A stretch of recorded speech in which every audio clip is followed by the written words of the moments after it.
Not incorrect. I'm just a gigantic nerd who hangs Nintendo and Marvel stuff on the wall. Deck, it is what it is.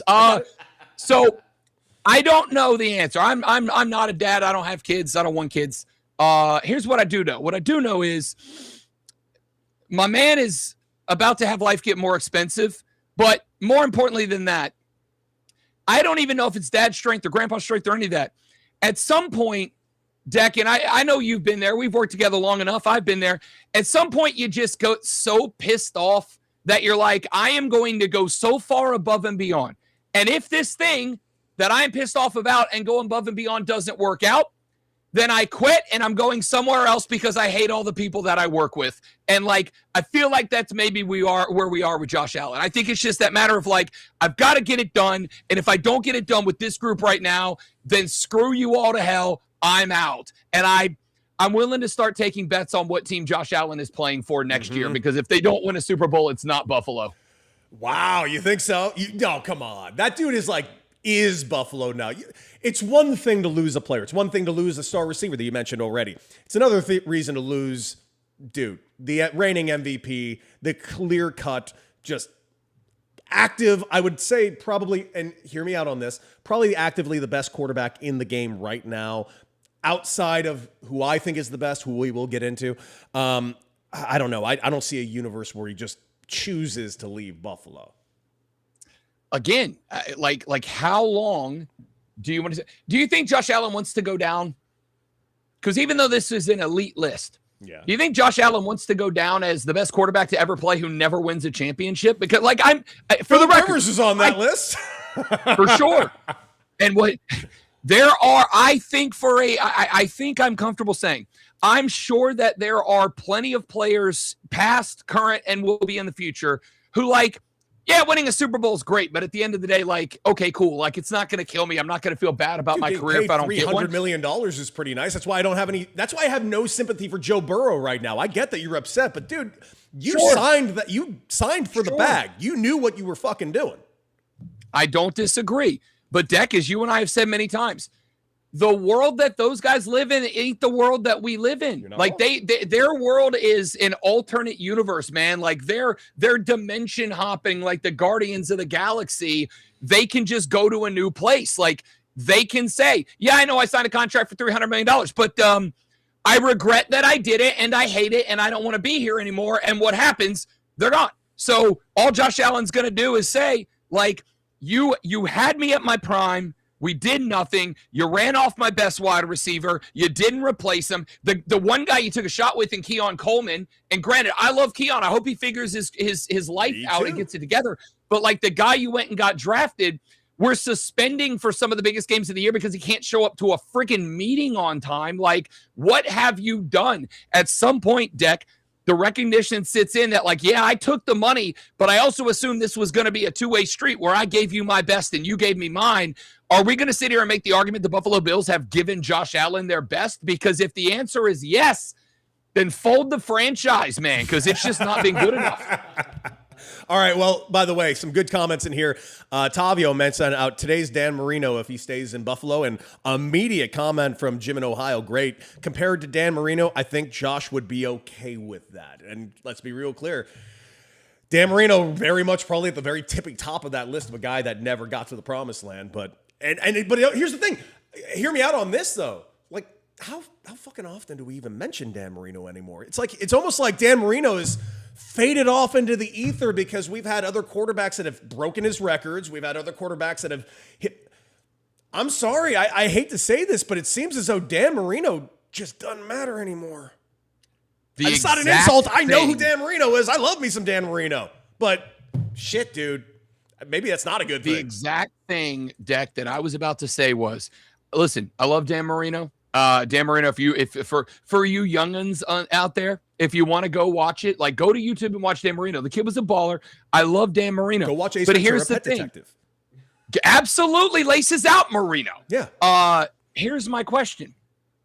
When's the last time that anyone, you, me, Michelle, anybody in the chat, when's the last time that Dan Marino's name got brought up in a conversation that wasn't about the best quarterbacks to not win a Super Bowl. It doesn't. It hasn't. It won't. We don't do that. It's literally Marino's only legacy. It's not how good he was. It's not the teams he was on. The only legacy that Dan Marino has is that he's the best to ever do it and not win a ring. And I don't want to see that to Josh Allen, dude, because we are watching a very special player who plays for a franchise who just won't do the things that they need to keep him off of that list. And if I'm Josh Allen in the year 2025, and I'm obviously tuned in to Beadle and Decker with Cody Decker and Rob Brown filling in, and I hear them say, nobody talks about Dan Marino in any other conversation that's not best to ever do it and not win a championship. But I got to tell you, yeah, I'm about the money, I'm about the bag, but do I want to go on that list where in 2055, the only time I'm ever brought up is, hey, Josh Allen never won a ring. How about that? I guess it depends on how much you give a shit about legacy. You know what I care more about? The bag, to be honest with you. I'll take a bag over a legacy any day. I'd rather be known, not famous type of shit. So I'll take the bag myself. Chicago, dude. Ryan in Green Bay, I owe you an apology. I know you've been sitting here waiting for it because I had the audacity to call you a Green Bay fan. Yes, you were a frequent caller onto the old version of the show. You are definitely not a Green Bay fan. You're a Bears fan living in enemy territory, and congratulations. Dude, your Bears are legit. I love... Now, granted, it was against the Browns yesterday, and Shador had an all-timer bad game. I believe his QB rating was -30, which is the worst this season. So I think it's... what was that? A QBR of 8.2 if you're keeping the stats at home. Yeah, it was bad. It was a tough day for good old Shador. I guess the president can put out a great tweet today about how he thinks he was great still. He's like, oh, I told you all. Okay. Listen, dude, this Bears team is fun. This Bears team's got me partying like it's 1986 right now.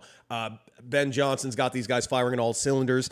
And I know this is like a lazy way of saying this because we could break down the fourth quarter stats. But the difference between this team and the Bears of the past is simply this. This team just finishes. This team finishes every fucking game, especially in the fourth quarter. They're one of the best fourth quarter teams in football right now. That is not something we've been able to say about the Chicago Bears, fucking ever? It's been wild to see. Caleb is fun to watch because Caleb has moments where he makes a pass where he threads 9 different needles and he gets it done. I'm digging this team. And on the flip side, Micah Parsons is out for the year with an ACL, dude. That Green Bay team yesterday was 2 different teams. Period. Stop. There was pre-Micah and there was post-Micah. Pre-Micah, that was a ball game against Denver. Post-Micah, it was like a fucking high school team out there, and they did not know what to do. Seeing Micah, drawing all these coverages, being able to, oh God, it was tough to watch, dude. Green Bay, I shit you not. I worry that this team somehow will fall out of the playoff picture, and they were first in all of the NFC going into yesterday. Week 4, the Packers felt like a juggernaut deck. Week 4, it was like, oh, okay, so it's the Packers in the NFC and then whoever they're going to play. And I got the same vibe now. And listen, to me, we can talk about Micah because I don't think we talk about quarterbacks on the offense and how this is quarterback league and all that. I don't think people really genuinely understand how important having a guy, it doesn't necessarily have to be a specific position, but having a guy like Micah Parsons is on the football field. A guy who, if I am an offensive coordinator, if I am an offensive head coach, I have to cater my offense to taking care of that guy. I've got to make sure that I know where he is, that I've got an assignment. If Micah Parsons lines up on the left and shifts to the right, my whole offensive play has to be changed to respond to that. And when a guy like that goes out, and you don't have that guy anymore, it can change everything, right? And I'm looking right now at people saying this year, Michael with a top 5 defense, last year without a top 5 defense, Pack will be all right.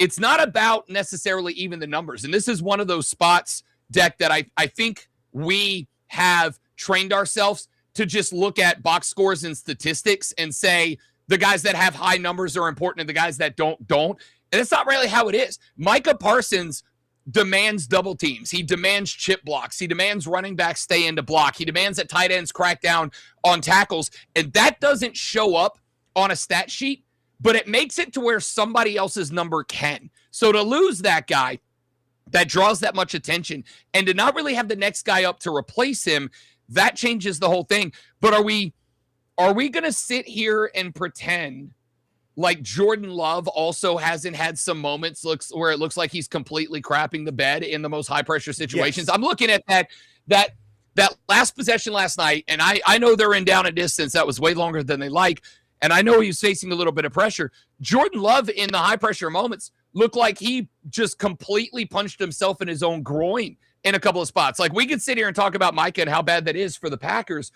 Let's not pretend like Jordan Love is out here carrying his team to greatness. He's been average the last couple of weeks. And the reality is, like it or not, you're not making a deep run through the playoffs with average quarterback play. The days of Brad Johnson are long gone, pal. Mm-hmm. By the way, the Great popping in here with High Off the Glass, 1979. The Bears won't get past the LA Lambs. They're not good enough. One, I take umbrage of you referring to them as the Lambs because this team, in my opinion, from Jump Street is the best team in the NFL. This team from Jump Street has the best quarterback in the NFL, arguably one of the best quarterbacks of all time that somehow we don't ever mention as one of the greatest quarterbacks of all time in Matthew Stafford. He's going to win the MVP this year. And as far as I'm concerned, dude, if they don't win the Super Bowl this year, they got no one to blame but themselves. They are nasty. And by the way, this is with Devontae Adams going down with a hamstring yesterday because yesterday was just injury central in the NFL. Bro, it doesn't matter if Devontae's down. They can rest Devontae the rest of the season and just get him ready for the playoffs because I don't know if you heard about that Puka Nacua cat. That dude is fucking nice, man. This team is fun. Now, granted, they're better with Devontae, but I got to say, dude, even without Devontae, there's no reason this team couldn't win a Super Bowl, even though I think they're going to get Devontae back. No, listen, Puka Nacua, outside of going on live stream while dudes are buck-ass naked in the locker room yelling at him, Puka's been good. And here's the thing, like, that was kind of a funny moment, whatever. The thing is, that's what learning to be in the NFL is, right? Like, that's what learning what it means to be a good locker room guy is. That's what learning to be a part of that team is. So I think that there is some value in that moments for a guy like Puka Nacua.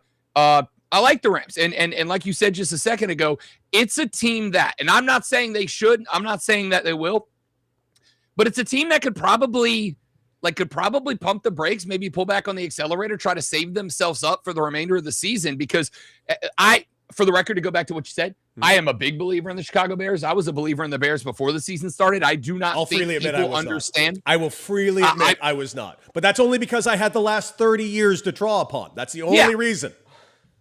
Yeah, I mean, experience matters here, and I get that. But I think that a lot of people have done something, which is to believe that when we talk about young franchise quarterbacks, Deck, they put all the emphasis on quarterback and not enough of the emphasis on franchise. The Bears do not get Ben Johnson without being willing to turn the keys to the entire ride over to Ben Johnson, right? The guy was the hottest head coaching candidate in a long time, could have pretty much picked his poison to go anywhere he wanted to. If he went to Chicago, it's because the ownership of the Bears said, your keys, you drive, we're going to get out of the way. And I believe Ben Johnson could get Caleb Williams to play the ball that he needed to and wanted to play. We're seeing that. Here's the thing. That's all Sean McVay's been doing with the Rams for the past handful of years. He is absolutely the guy who says, here's the talent, here's what we got. We're going to make a run here.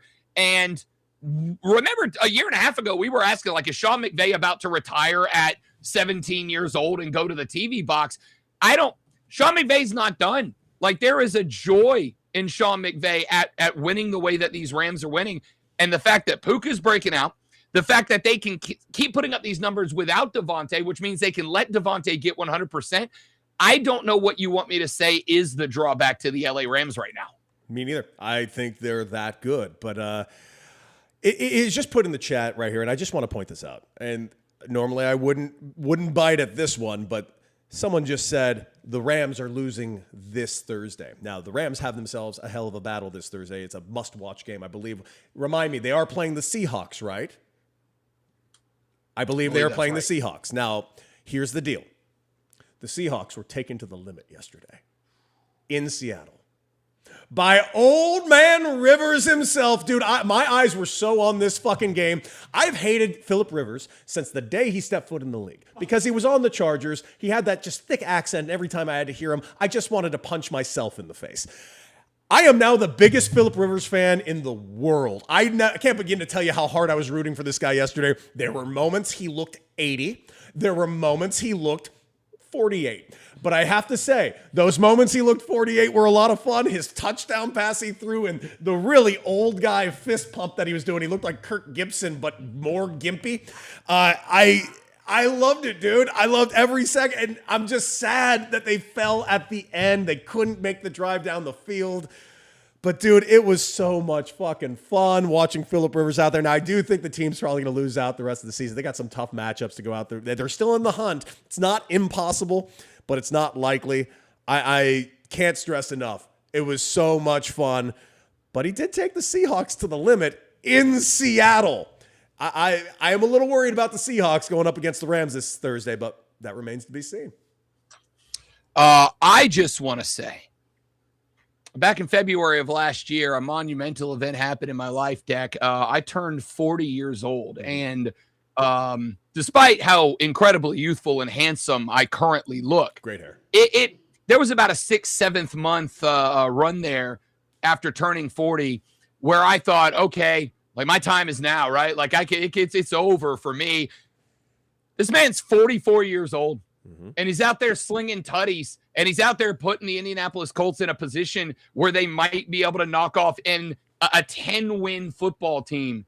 I just feel a renewed sense of enthusiasm for life, and I'm glad we have Grandpa Shit Talker back, even if it's only for a few more games, because it makes me feel, Deck, like maybe it's not too late. By the way, Colts, if you need a backup quarterback, I'm unemployed. I'm available. I got time. Rob Brown, things have kind of come to fruition where I've learned why he's back, and I don't think it's to reset his championship run. I don't think it's also to, say, reset his clock for the Hall of Fame, of which he's going to be in the Hall of Fame. It's someone's insurance was about to run out, and someone has 10, 11, 12 kids and needs that damn insurance back from the NFL. So good on you, Mr. Rivers. You're doing some amazing stuff, and your post-gamer was amazing. And what can I say, dude? It was a lot of fun. Before we get off of football, it's very important, Cowboy fans. I'm so sorry, as if you didn't expect it to be over. But don't you worry, because last night, Jerry Jones told all of the world he's going to find the real killer. He's going to find out who did this to your franchise, and he's going to get to the bottom of this. Who actually is the killer? He's going to find out. That's for damn sure, Rob Brown. Who did it? Who killed the Cowboys this year? Sure as shit, not Jerry. There's a meme going around on the internet right now where a guy in a big hot dog costume causes a car crash, and then it gets out, and the people are like, whoa, and he gets out of the car. Again, obviously, the guy in the hot dog costume, and he's like, we're going to find who's responsible for this. And they're all like, buddy, you're in a hot dog costume. You were driving the car. And he's like, I know. We're going to get to the bottom of who's responsible. I have to tell you, Deck, I said on my show not terribly long ago, when I got asked by somebody, Rob Brown, why do you, notorious and noted hater of the Dallas Cowboys, why do you keep finding a way to make sure the Dallas Cowboys get time on your show? And I said, I'll tell you why. It's because this offseason, Jerry Jones said, my job is to make sure that the Dallas Cowboys are front page news. My job is to make sure the Dallas Cowboys are on your TV all the time. And I said, cool. As long as you keep doing that, and as long as the streak of no Super Bowls continues to last for now decades, multiple plural, I'm going to give Jerry everything he wants. So if Jerry, the guy who is general manager, who generally manages the squad, and the guy who has repeatedly said, nobody knows how to run this football team better than me. Nobody can do it better than me, I'll tell you. Listen. If he wants to keep running the team, on Landman and he wants to tell me, as he stands there in the hot dog costume, and we all ask who was the man in the hot dog costume that caused the car wreck, if he wants to say, we're going to find out we're going to get to the bottom of this and find out who did this, while he has a freaking name tag that says general manager, Deck, I will continue to humor Jerry Jones so that the Dallas Cowboys continue to not win stuff. Because I got to tell you, I'm a guy who enjoys that a lot. Yeah. Well, I'm going to get to the bottom of this. I'm going to find the real killer, Lion Man. All right. That's enough football. We've done a shit ton of football. You're welcome. Sports heavy. Everyone's happy. Hey, Rock.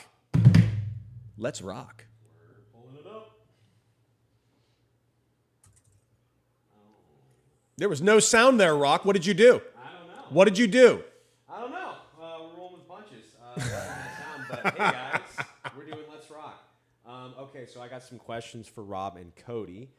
Let me pull them up. By the way, Rob graciously stepping into the shoes of Michelle Beadle today on a Monday. Can't thank him enough. Michelle, of course, will be back next week on Monday and Tuesday for some holiday extravaganzas because she is in Vegas right now living her best life. And yes, she is up $10,000. I don't know how she fucking does it. It's fucking unreal. I'm sure we'll get into it. It is unreal. Okay, so starting with these questions here. Let's go this one first. The Doomsday trailer, because we are amongst geeks, so I can finally kind of bust that out. When Michelle's here, I try to stay away from this stuff. The Doomsday trailer is imminent. It's going to be coming out any day now. Who's a hero that Marvel hasn't done yet that you both want to see get done? Ooh, Rob Brown. I'm going to go first, and this is a bit of a cheat, so I want to apologize. Because you can make the argument that Marvel has done it, but not MCU has done it. That counts? Yeah, go for it. I need me some Ghost Rider. I need some legitimate Ghost Rider. I want a good actor playing Ghost Rider. I want a good Ghost Rider story. I want Johnny Blaze or Danny Ketch. I want motorcycle, biker Ghost Rider, and I want it fucking now.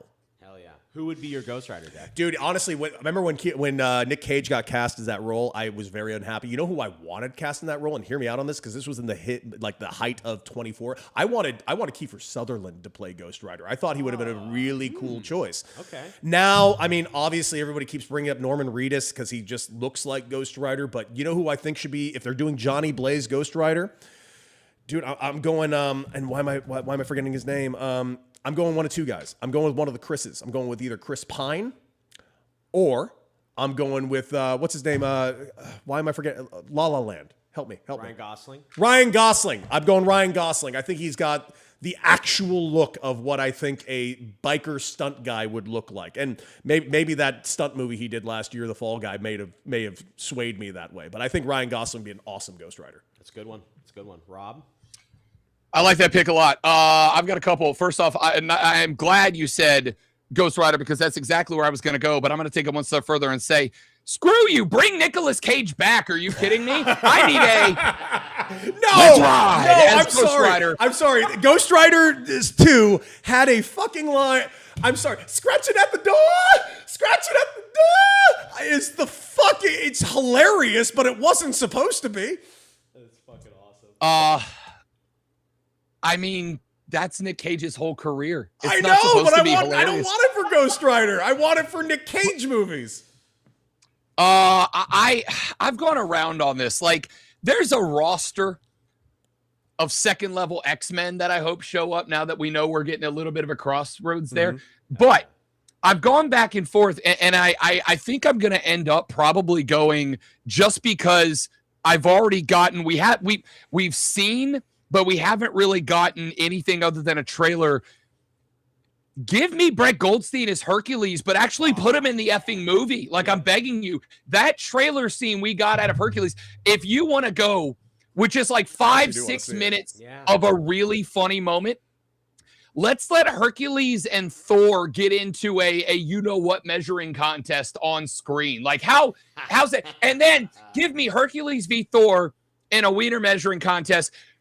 But then give me Star-Lord trying his best to keep up in the background. Yeah. Give me Andy Dwyer as Star-Lord trying to keep up. Dude, everything you are saying right now is just Rocky is just writing notes for his screenplay as we speak. Yeah. He is loving that. Especially you brought up Star-Lord. Oh my God, he doesn't know what to do with his erection now. Great job. I don't. No, seriously. All right, Rock, what else you got? Okay, so the flip side of that, who's one that we've had enough of? Who's a character that you're like, yeah, I think I've got that. You've said everything you're going to say. Please go away. I can get the controversial ball rolling and say, fucking Iron Man. I am done with Iron Man. There's nothing else to do with Iron Man, and you Please didn't even just give me go Demon away. in a Bottle. So Please go. Yeah. Unless we see Magneto crushing his fucking suit or whatever. Like, we've done enough with Tony Stark. Get out of the way. Man, who have I had enough of? You know what? I guess he's always been a secondary character, but I could give a shit if I see Hawkeye ever again. And I'm good. I'm good. I don't need any more Jeremy Renner as Hawkeye. You know what else? I'm not going to lie to you. Jeremy Renner doesn't even want any more fucking Jeremy Renner of Hawkeye. There's nothing that guy hates more than putting on the purple. I think I'm good on Hawkeye. That's a good one. It's a good one. I like Hawkeye. And listen, if Renner's done with Hawkeye, I can't like the last thing I want is an uninspired Hawkeye, but like passive aggressive Hawkeye giving the motivational speech to Wanda in Age of Ultron where he's like, look at me. I'm a guy who's fighting aliens with sticks in a string. Like I love passive aggressive Hawkeye, so I'm there. Who have we seen enough of? I don't know if this is controversial or not. I'm going to need y'all to either ramp Captain Marvel way up or just get rid of Captain Marvel as it stands. Because I love Brie Larson. So do I. But the overwhelming majority of time that she's on screen, it's just been like, it's just not hitting, right? Like either make her what she needs to be and give her some room to work here. Because at this point, all she has become to me is like, the wrecking ball to throw on the screen as a Deus Ex Machina, like, we're in a problem, we don't know how to get off. Okay, have Captain Marvel punch it, right? Like, you can do so much more than that. All right, that makes sense. I'm actually with you on that. They should probably fix that shit. Yeah, okay. Yeah, I wasn't with you at first, but now you've got me. Yeah, no, that's a great point. That's a great pick. And I'll admit, I did not like her scene in Endgame because it was just like, okay, the cheat code just arrives last second, and I don't love that a ton, but I get it. What else you got, Rock? Okay, moving on. This is, I guess, kind of going back to the realm of sports. 3 athletes you'd recruit for your kickball team. 3 athletes. Mookie Betts is my first pick. Because I think the guy is outrageously athletic. I'm trying to think about somebody. I'm taking Shohei Ohtani because what the fuck can't Shohei Ohtani do? I have to assume that guy could kick the ball out of anything. Yep. And last but not least, I want somebody that's just durable. Durable, that can take a beating, that I can use as a wrecking ball. And I know he's retired, but that dude stayed healthy for so long while creating the tush push. Give me Jason Kelsey. I want that Kelsey brother because that guy was just unbreakable. So I will take those 3 as my unstoppable kickball team. Love it. Okay, so I do have to ask a question. Deck and I know we've worked together enough that Rob Brown will play semantics in order to get a win. Are we talking about today, or are we talking about like in their prime all time? What's our constraints here? Asshole. Say from all time. Of course you can now, fucking dicks. Let's go. I don't tell you, Deck, you had the opportunity to ask the same question, buddy. It's on you, not us. That's all still working. Give me Diego Maradona, because not only is my man going to be sending kickballs into another dimension. Pele. This is bullshit. Cody Decker. Not only am I picking Diego Maradona because he's going to kick balls into another dimension, you know the after party is going to be absolutely electric when Diego Maradona shows up. All right, so I'm going to go there. Number 2, give me Tyreek Hill because a routine single is turning in to a 4-bagger if I can get Tyreek on. Not a problem there. So I'm going to go with the cheetah in his prime. And for my last one, I should pick more. You know what? We're playing co-ed. Give me Alex Morgan because A, she's again going to kick balls into another dimension, and B, at the after party with Diego Maradona, I get to hang out with Alex Morgan. I feel like I've won. Thank you. I would like to mention that I really should have picked Pele. And that's it. I should have picked Pele. That would have been. Oh, you know what else? I should have picked Willie Galt, just the fastest man I've ever seen in person. He would turn everything into a triple, unquestionably. Rock, any more, buddy? Yes, I got a few more. This is kind of a maybe we can focus it more with questions. Favorite fictional team. And that can be a team of superheroes. That can be a sports team that doesn't exist. Favorite fictional team. Got it. From something. Got Let's it. hear it, Dad. The New York fucking Knights from The Natural. You got Roy Hobbs on that team. That man's magic. He's got Wonder Boy. I will take that team up against any team of any kind. And I'm talking about Justice League. I'm talking about the Justice League. I'm talking about the Avengers. Every version of them. The new Avengers, the old Avengers, and whatever the fuck we're about to watch in the next movie. Okay, that's great. Love it. Rob? Favorite fictional team. Deck went sports, so I'm going to do my best. I'll play his game and I'll go leaving out the sports Mighty here. Ducks or even Iceland, the team that they weren't ballsy enough to call Nazis. I'm very mad because the correct answer to this was the Mighty Ducks. Like that is what my answer was going to be, Cody Decker. Listen, here's what I love about the Ducks. You started with a head coach who didn't want to be there in Gordon Bombay and had it for court order. They had a bunch of ragtag scrubs that nobody wanted. He turned them into a pretty good young team that came together so good that they went from a bunch of losers playing on a pond somewhere in backwoods Minnesota to we are sending the same group with a couple of additions, including Dwayne Roberts. We're adding Julie the Cat Gaffney, and they are going to play with the U.S. on the crest. You're telling me ragtag renegades from some backwoods ass town in Minnesota is now going to the biggest event in hockey, and they're representing the nation, and we were all good with that? Baby, it's knucklebuck time. Give me the Mighty Ducks. Hell yeah. It's a good pick. I can never get over. I have watched it recently. Go back and watch it. The undertones they're trying to put on Iceland is very unique. I'm like, what the fuck did Iceland do? It was always interesting to me. Who do you make the bad guys in a children's movie about hockey, Deck? Because you can't. Kind of tough to just go Germany off the rip. It's always Germany, but there's always a little more. But they did. They just right? renamed them Iceland. I got to go with the other thought is and I mean this sincerely. How many people do you know have been to Iceland? I feel like Iceland was just this palpable clump of clay that we could make into guy who slicks his hair back and is willing to hit Gordon Bombay in the knee with a research. Yeah, no one's gonna look up and turns out the people in Iceland rank second on the nicest people of all time. It's like nobody's figuring that out. Dicks in that movie. I agree. We saw the black jersey. They had an attitude, ergo we hated them, and not one of us looked up. Are people in Iceland really assholes? Because we didn't care. They just looked bad and we were good there. Go USA. Yeah. Love it. Classic. Rock anymore? Let's rock. Yes, we got one more. Okay. Who's a favorite actor, both yours, that disappeared for one reason or another? Favorite actor that disappeared? Who? I've mentioned him before on the show. And I know, Michelle, even you give me pushback all the time, Rock. Because I firmly believe this is something that happens in Hollywood. When you have two of the same guy, you don't need the two, so one of them just kind of fades off into the ether a little bit. And my God, it's time to bring back Steve Guttenberg. I don't know what else to say.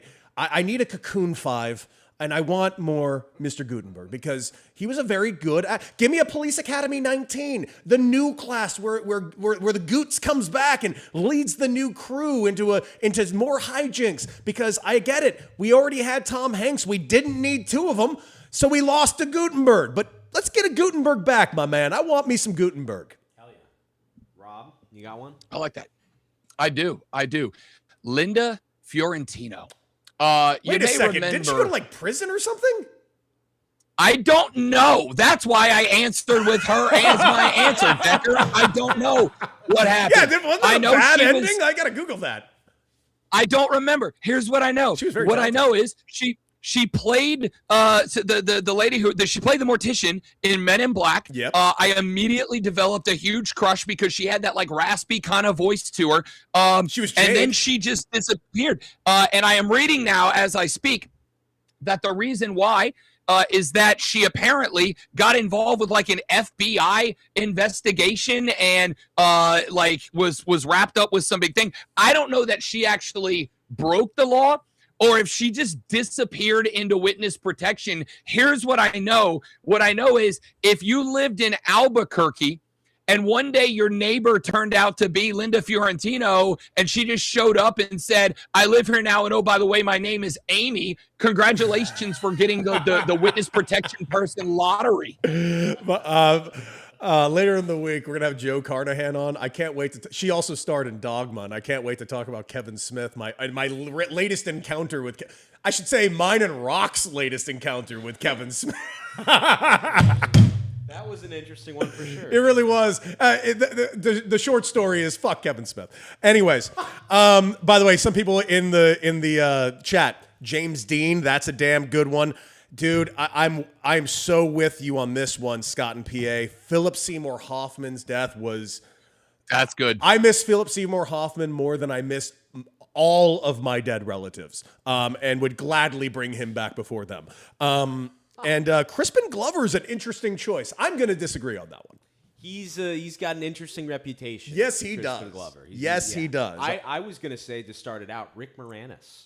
I would love more Rick Moranis. And he was I wait, time out. Yeah. Sorry. Am I incorrect? Isn't Rick Moranis about to be in a movie? There's a comeback. He's coming back, yes, and it's awesome, and I love that because he just kind of took time after his wife passed to raise his kids and be with his family, which is the most admirable, awesome thing at the height of his fucking career too. Yeah, it was right after Little Giants. Dude. Yeah, he had Honey, I Shrunk the Kids, Little Giants. He had turned himself into America's dad. He did, and then he had to go be dad, and now if we can get more Rick Moranis, I'd be happy. Yeah, seriously. I want it on the record that I do not care what the next Rick Moranis movie is. It could be like Rick Moranis is Leatherface in Texas Chainsaw Massacre 7, and I'm buying opening night tickets to go support Rick Moranis. You kidding me? Oh, if I can get a horror movie with Rick Moranis, sign my ass up. You shitting me? Absolutely. All right, Rock killed it with Let's Rock again. Let's really quick get into this because quick little baseball updates. Major League Baseball, some things have happened, but there were a couple of things that are really confusing to me. The Phillies go out and they bring back Schwarber. Had to bring back Schwarber. Couldn't agree more. Great move. I thought the only other spot he might have gone, even though there was rumors about the Cincinnati Reds putting in an offer. The Cincinnati Reds are never putting in an offer to anybody. The Pittsburgh Pirates put in an offer. I guarantee you it was not a legitimate offer. And he comes back to the Phillies where he's absolutely loved. But the Phillies have made some more moves. In fact, they just brought in Adolis Garcia from the Texas Rangers. That is an outfielder, which tells me you have 4 starting outfielders. Ladies and gentlemen, where is Nick Castellanos going, and just what tragedy will happen when he hits his next home run? I'm real mad that you beat me to the national treasure joke or national tragedy joke. I had it in the gun. That's really sad for me. The Phillies are, on one hand, I got to give them credit because it feels like they're trying. The last couple of years, it genuinely kind of felt to me, Deck, like the Phillies got to that spot where they're like, we believe we're good enough and we're just good right here. Mm-hmm. And they're clearly ready to make some moves. And this, like you said, you've got 4 starting outfielders. The Phillies have got to be looking for an arm. And I don't know. I don't know if the direction is I want to put more emphasis on a rotational guy or I want to put more emphasis on a back end guy because I think they could probably do well in both. The point here is, though, I think they may, whether they get it done before we get to opening day or not, I've got to imagine the Phillies are doing what they're doing now to go ahead and get set up to when it comes time to start making moves. And as we get closer to trade deadline in season next year, they want to be able to say, that's the guy we want. Mm-hmm. And we've got a package that it has at least one position player all-star on it that we can send to get that guy. I think as a fan of the Braves in the NL East, I am scared that the Phillies are really getting set up to say, we're going to find out who's about to have that season next year, and we're going to have a package in place to go get whoever the hell we want. Dude, Daddy Hacks Pod, if only Bryce wasn't just mediocre. That's a 2-time MVP, bro. I get he had a down year, but I don't know. If I were everybody, I wouldn't sleep on Bryce next year. And another thing I wouldn't sleep on, dude, the Arizona Diamondbacks. I'm telling you, just hear me out. Sleep on this team at your own peril again. because they just brought back Merrill Kelly, which I did not see coming. I thought the Diamondbacks were getting ready to sell off a lot of their pieces, but they bring back Merrill Kelly. That tells me they're going for it. They're going to have Corbin Burns coming back this season from his Tommy John surgery, and Ketel Marte, who is a star. I just found out, and it's being reported right now, and this is mind-boggling to me. What he has a no-trade clause in his thing to only 5 teams. And here are the teams. And I'm actually shocked about 2 of them because, as you can see right there on the screen, 2 of the teams, one's the A's, one's the Pirates. Yeah, I fucking get that. The Yankees are the Giants. Why wouldn't you want to play for the Yankees or the Giants? If you were waiting for an answer from me, I don't have one. Like, the only thing I can imagine is that the childhood hate for teams is just very real. I have said this many times. Cody Decker, I'm a New Orleans Saints fan. My mother wrapped me in a Saints blanket the day I was born. You put 7 zeros on a check, I'll come call games for the Atlanta Falcons. I hate them some bitches, but they can pay me, and I'll go do it for them. I'll change my mind real quick. Oh, yeah. Oh, yeah. As my old high school coach used to say, boys, I cannot be bought, but I can damn sure be rented. Yeah, so listen, that's what we're going to stay. We'll just stick right there with the world of baseball. And let's just move on to the next thing. How about we do a quick little shiggle, my guy? Shiggle's coming up.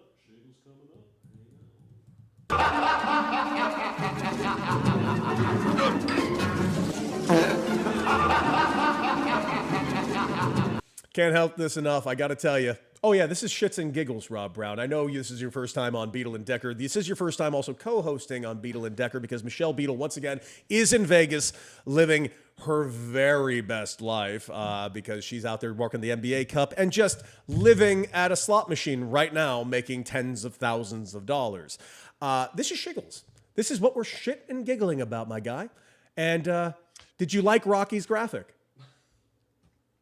Okay, that is what the confusion was about, because I took 2 seconds to look down at the rundown as I saw that we were going to graphic, and then I just heard what sounded like the fight between a man and I assume just too spicy of a bowl of chili happening, and time to look up and see we were just... I'm happy that you guys are happy. I'm just going to put it, I'm going to say it like my wife says to me, like when I buy new dumb stuff for my wall, babe, I'm happy you're happy, Cody.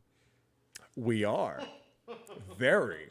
And here's what I'm shiggling about today. Romania, a country that everyone is always clamoring to go to, decided that they finally woke up one morning and said, you know what? No one seems to want to visit us, and we're only known for vampire shit.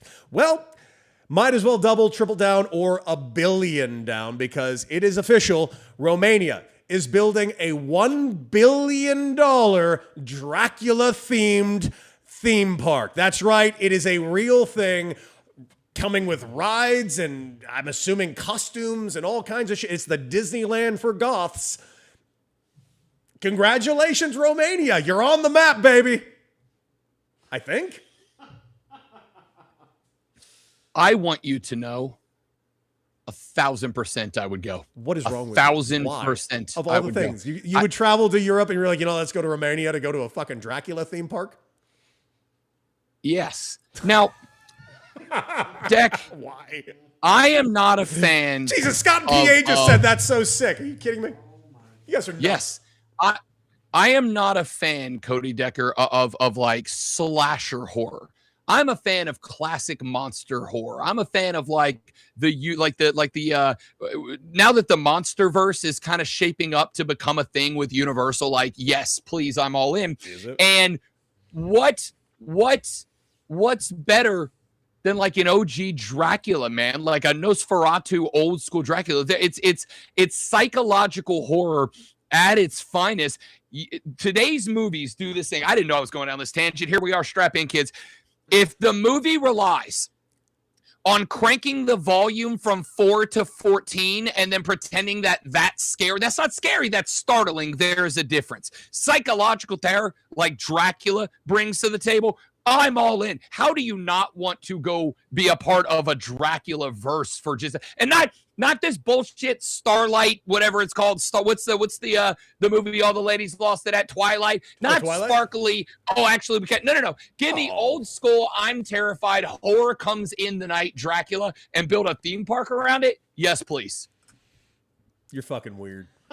Rock, what are you shiggling about? I think I have a weird shiggle. It kind of dates me, but I this weekend watched the Super Bowl Shuffle, little mini doc on HBO Max because I was just unaware that was a thing. Oh, it's a thing, and it was awesome. I was laughing and having a great time. But I think more so you get to see the Bears at that time, just how close all those guys were, and just it was such a different time. I just got a big kick out of that. Yeah. So I think Super Bowl Shuffle. I got to tell you, dude, Rock's going through a little bit of a football renaissance at his age right now. Like, are we going to get into that, Rock, at some point? Yeah, we absolutely can. Okay, well, we'll get into it in just a minute, but I like this. This is going to lead to something pretty fun. What do you got? What are you shiggling about, my guy, Rob Brown? You know, I would like to congratulate Sharon Moore. Because while the situation to some degree is sad, Sharon Moore just earned a first ballot, first year election to the Horny Hall of Fame. By God, man, listen, I've been in this industry for 17 years, trying to get to the broadcasting equivalent of head coach for the Michigan Wolverines. And the absolute best that I have accomplished so far is Cody Decker called me 30 minutes before the show in an emergency bind because he wanted to co-host, and here I am. That's the best I've been able to do. Sharon Moore got to be the head coach of the Michigan Wolverines and cared more about getting the willy wet than he cared about what. Like, I am mind bleeped by this. I don't get it. You got to a spot at a point where Brian Kelly is getting fired with $56 million of buyout. Yeah. Mike Norvell couldn't get fired because of $56+ million of buyout.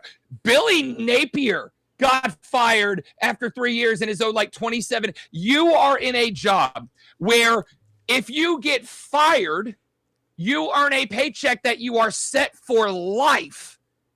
And you decided shagging a 24-year-old was the better outcome here? Dude, you think that's the I know all of this shit is crazy. I think it's crazier that of the OnlyFans shit that he's been getting outed for. Like offering free tickets for a foursome and then getting out of jail and immediately messaging that person is fucking wild, dude. Yeah. What are you doing? You're fucking insane. I would like to thank Sharon Moore. I learned something, which is apparently I was misallocating the usage of my Florida State University season tickets back in the way because I was using them to go to games. Apparently I had it all wrong. Dude, did you know? I didn't know what we could get. I was a college athlete. You telling me I could have done any of this shit? Man, I did everything wrong. Fucking everything. Anyways. Let's move on. Here's the thing. Before we wrap up today's show, of course, we have other things we could definitely talk about. But the one thing I really want to get into is we just kind of teased it. Let's get Rock on the screen real quick. Rock, can you put up a triple box with all three of us if you have it available? Those of you that don't know our good friend Rocky Carnahan, who has just been dominating the ones and twos since Jump Street, since we started this new Beadle and Decker 2.0. And this is, of course, Rob Brown's first time meeting Rocky. Rocky is more of a sports adjacent fan. And that is in no way a knock. He likes sports. He likes baseball. He played baseball in high school. I used to give Rock hitting lessons when he was in high school. It's true.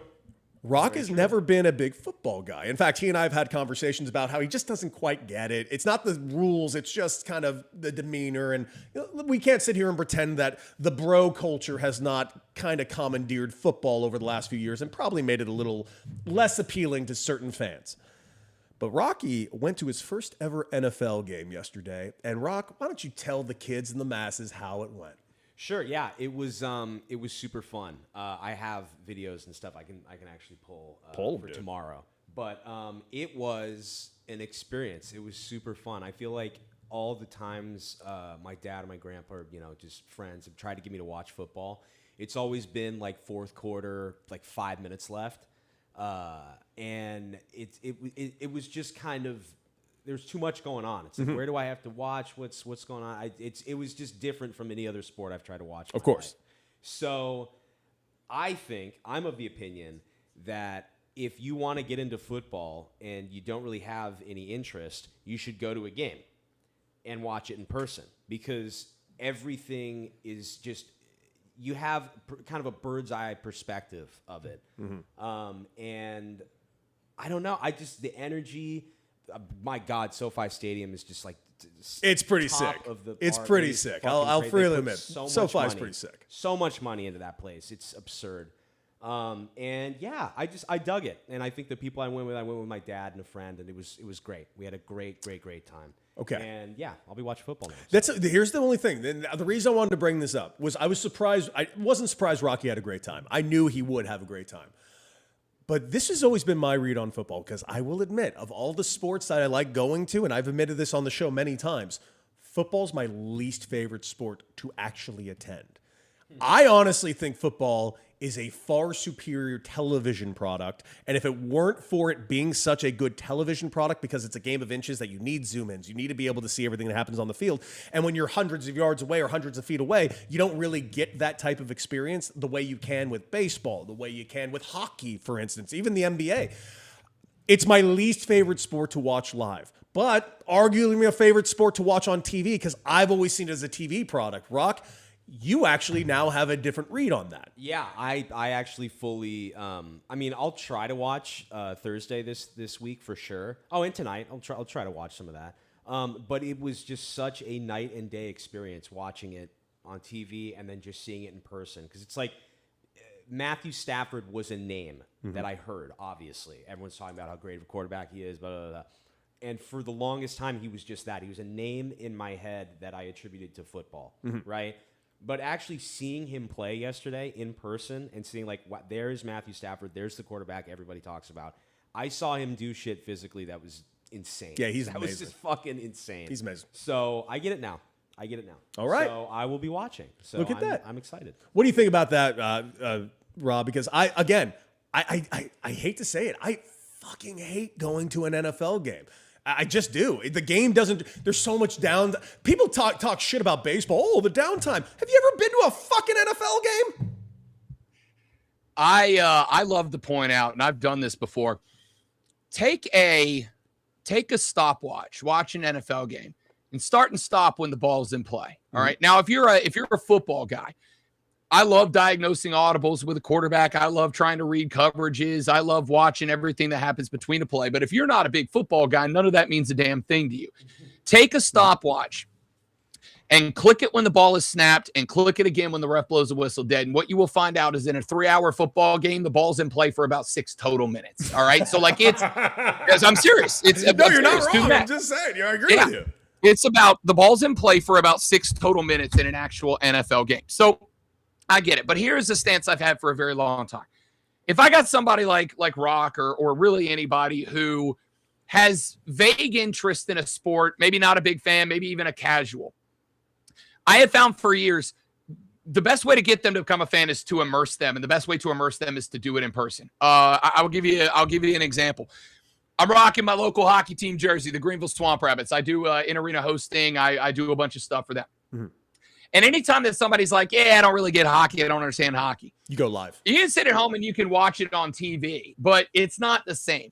I can give them tickets to come see the Greenville Swamp Rabbits play. And that's it. When I'm not talking NHL, I don't need to go to Nashville and see the Predators or up to Raleigh and see the Hurricanes. Mm-hmm. Just come watch the local hockey team. And once you get immersed and you see it happening, because, Deccan, you know this as well as anybody, you can see a guy that looks fast on TV. Mm-hmm. And it is nothing like seeing him run by you in real life and seeing in real life. Right? Hockey especially. Hockey, anything. Yeah. It is one thing to see Victor Wembanyama dunk over Draymond Green on TV. It's another thing to be under the basket and watch what it looks like in real life. I'm also a big NASCAR guy. NASCAR on TV, and I love NASCAR. NASCAR on TV, no matter how you present it, it's cars going fast and turning left. Deck, I need to get your ass down here to come to a race with me in Charlotte, North Carolina, because when you sit trackside and a car comes past you at 193 and they're yay far from each other coming out of it's incredibly impressive. No, it's nuts. Changes. Yeah. Absolutely. it changes the way you see the thing. Any of those examples work. So my whole belief has always been like, go see a game, go see it live. Before you make a decision, go see a game with somebody who knows and loves the game and see it live.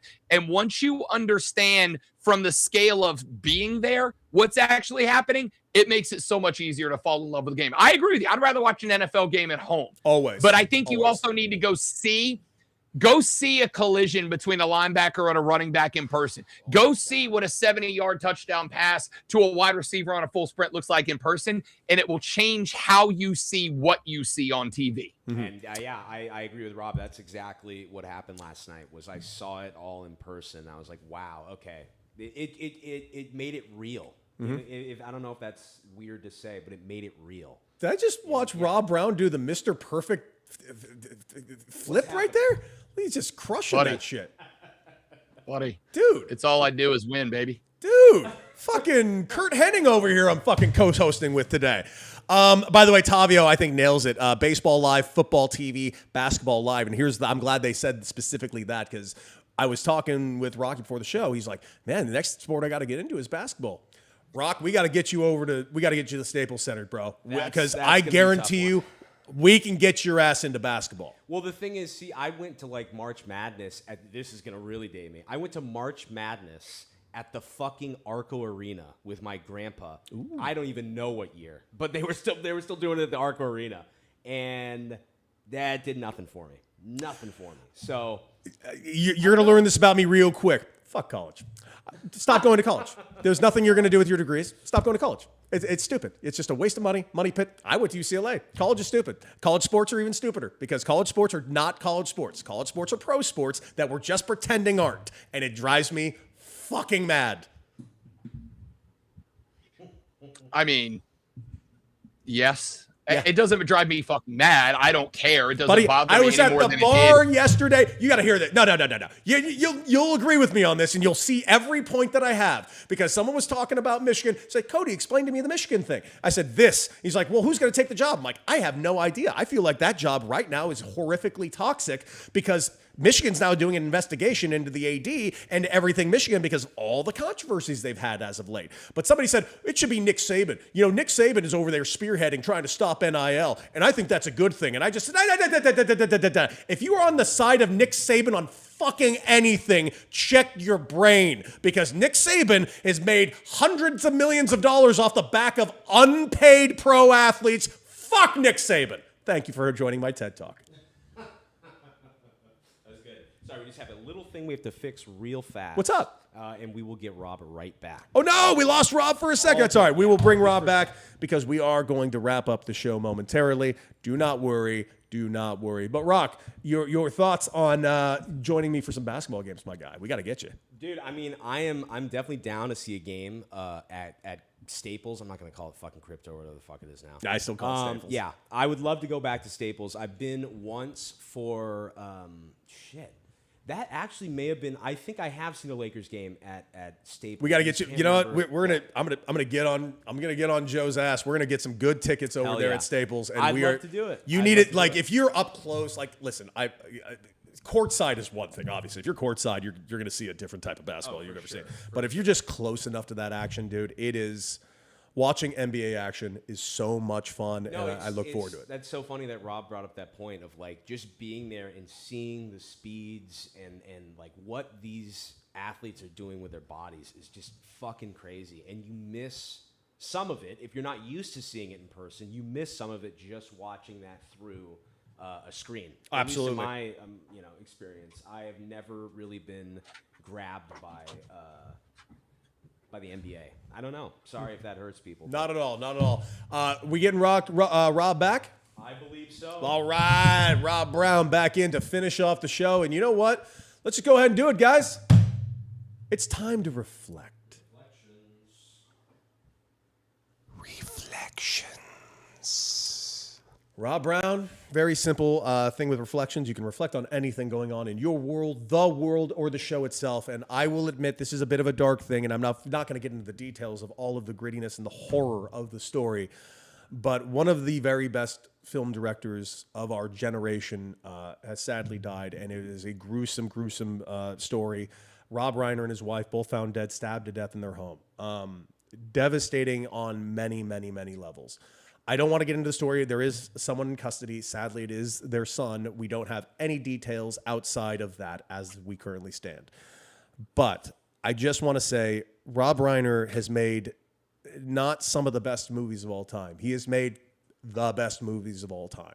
Rob Reiner is responsible for making my personal favorite movie of all time, a movie that everyone deemed unfilmable, and that was The Princess Bride.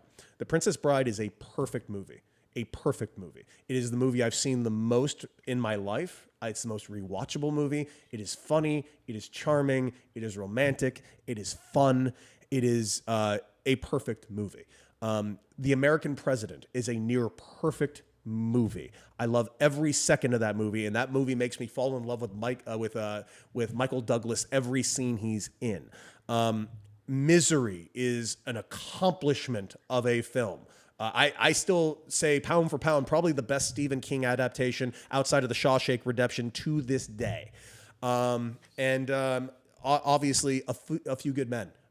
Just forget everything else. The ending of A Few Good Men is one of the most quotable, most entertaining movies you could ever watch in your life. I am saddened to see how this is played out, and it's tragic. Rest in peace. And thank you so much for When Harry Met Sally. How did I not even mention When Harry Met Sally?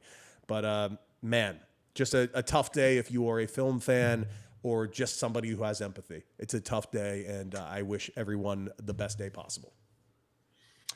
Before I get to mine, I'd like to tag onto that. First off, you said the Princess Bride is a perfect movie. Decker, I take it one step further. I think it is the perfect movie. I think of all the perfect movies, I think it is the perfect movie. It is a blend of everything. It has got the romance. It has got more than a share of comedy.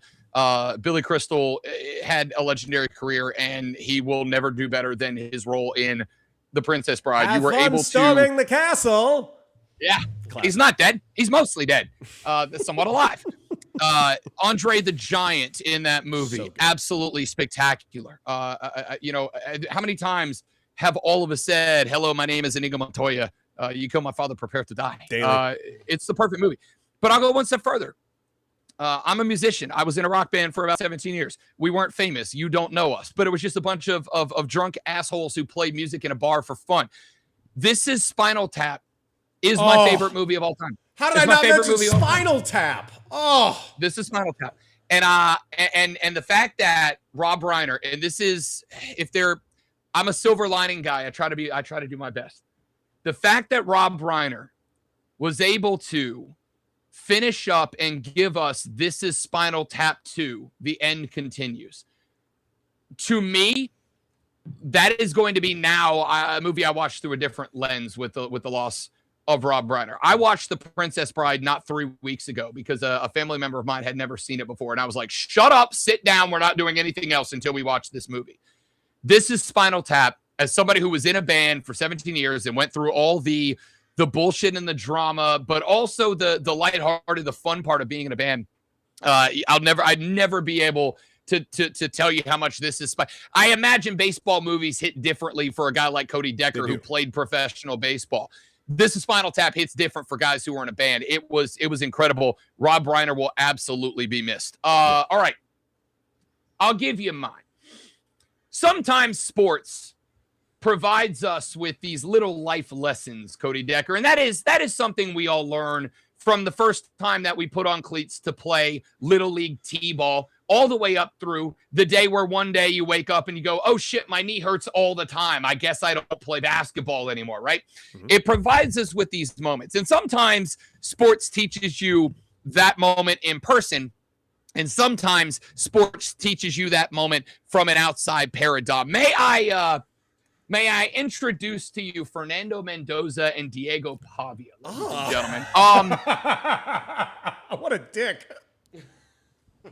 Fernando Mendoza, not a dick, was the guy who stepped in to take over at quarterback of the least successful college football program in America. Mm-hmm. And Fernando Mendoza attacked the game of football in a way that you could see the love and the joy for playing the game and succeeding at the game.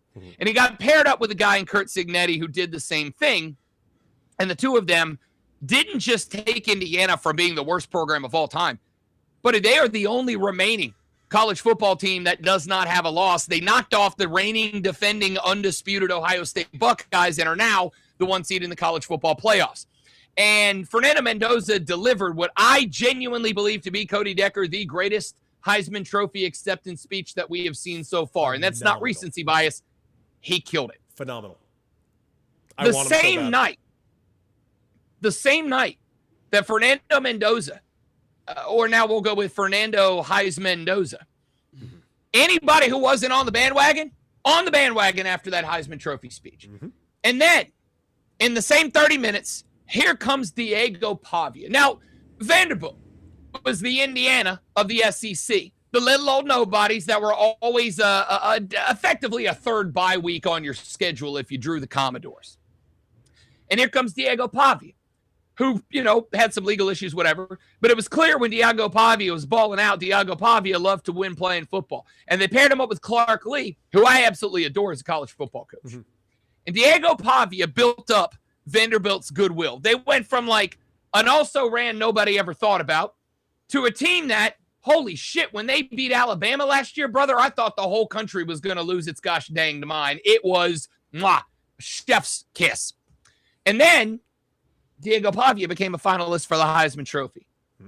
And the first question they asked was, if you win, who are you going to let hold it? And he went, me. Fernando Mendoza went, my mom. She gave up everything for me. And everybody else said, oh, I wish I could let God hold it. Or they said, he went, me. And they said, who's the football player that most important? And he went, me. And then after he loses the Heisman Trophy, does he say, I'm just honored to be there, I'm happy to be there? No. He puts up an Instagram post that says, yo, fuck the voters. And then he goes out that night to a club with a bunch of Insta thoughts, and he holds up a sign that says, fuck Indiana. Buddy, Fernando is showing you how to do it, and Diego is showing you what happens. Because this dude, after 2 years at Vanderbilt, built up all the goodwill in the world to become an ambassador to football, maybe an NFL pick, whatever.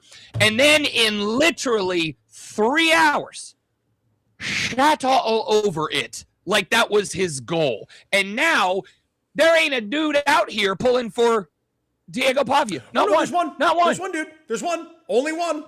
When you got Skip Bayless on your side, you know you're doing fucking great. Yeah. Diego Pavia and his dad and his brother, who have been arrested multiple times at football games, and I don't think the official charge is first degree being an asshole, but like that's what the charge should be. They show up. They acted like they acted. All I'm saying is this. Cheering who are listening, and I assume there's not many, but like just in case, cheering who are listening.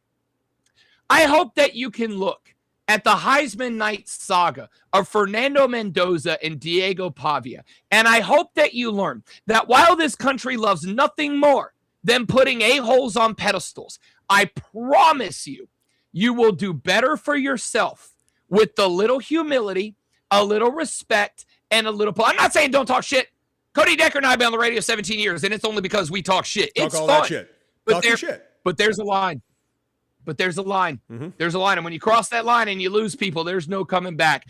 Thank Fernando Mendoza and Diego Pavia for, in like a solid 4 hour, putting out an absolute clinic on why, kids, a little grace and humility will take you a hell of a lot further than just trying to be Floyd Mayweather all the time. Bye, Diego. It was nice knowing you. Enjoy selling insurance in Albuquerque next year, brother. Yep. You and Linda Florentino. Rock. Yes. What do you got? My Talented reflection, actress. I guess, is it was a dark, violent weekend in the world, and I don't mean to bring it down too much, but I am just reflecting on my new love of football. The show today went fantastic with Rob. Thank you for dropping by. That was Big fucking time. awesome. Big time. And yeah, I'm just focusing on the good. I think I'm just reflecting on that. Everything good. I love that, man. Yeah. I love it. Well, guys, this has been a fun Monday show. I'm thrilled that the Beadle and Decker chat has gotten to know Rob Brown. Honestly, in my opinion, pound for pound, one of, if not the best broadcasters in this current country. You are a badass. I cannot thank you enough for joining us today on Beadle and Decker and pinch hitting for Michelle Beadle today. Guys, we definitely want you to join us tomorrow. Make sure you're following Rob on all his socials, The Rob Brown Show. And also, make sure you're following this show. Like, share, and subscribe on YouTube, Twitch, all of the places. And of course, at Beadle and Decker on Instagram. We will be posting clips all throughout the week on this guest host week. Tomorrow, we got the great Jim Rodriguez joining us. That's going to be a blast. And of course, Wednesday, we got ourselves Jen Piacenti. Thursday, director Joe Carnahan. And Friday, we got Tanya Ray Fox. This is just going to be a badass, fun week. And I look forward to Michelle coming back next week, of course. But Rob Brown, like we all expected, you're a badass and you killed it. Thank you for being a co-host today on Beadle and Decker, my man. Buddy, I will swing by anytime. It has been fantastic. To the folks in the chat, great to meet everybody. Again, at The Rob Brown Show on Twitter and Instagram and all that. Deck, I will come back anytime, but next time send your private jet, please. I do not have a private jet. Daddy's a little broke at the moment, but don't you worry. There's some really cool things coming up in the pipeline here for Beadle and Decker and so much more. And also, maybe be on the lookout for me and Rob to be doing something on the side at some point as well, because Rob and I did host a show together for 4 years, and we have been in talks with each other about some stuff. So, guys, that is it for us today. We cannot thank you enough. Like, share, and subscribe. Get ready also to like, share, and subscribe to the podcast wherever you get your podcasts. And most importantly, R.I.P. Estelle Getty.